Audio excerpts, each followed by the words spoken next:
Sometimes your attendee might want to change their registration or ticket type. Maybe they decided to splurge for a VIP ticket instead of a general admission. Whatever the case may be, we've got you covered.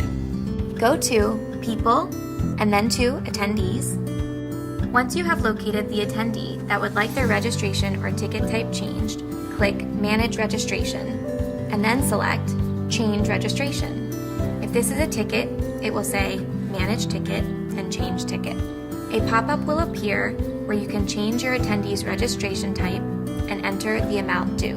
The change fee is something that is turned on in the settings page.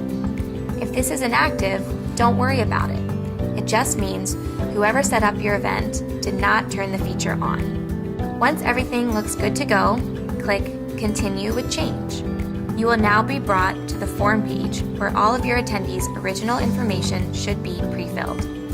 If there is an amount owed for the change, you can enter the credit card information below. Once completed, click the Submit Order button. Now your attendee's registration or ticket type is successfully changed. Remember, on the settings page, you can enable the functionality to let your attendees do this themselves.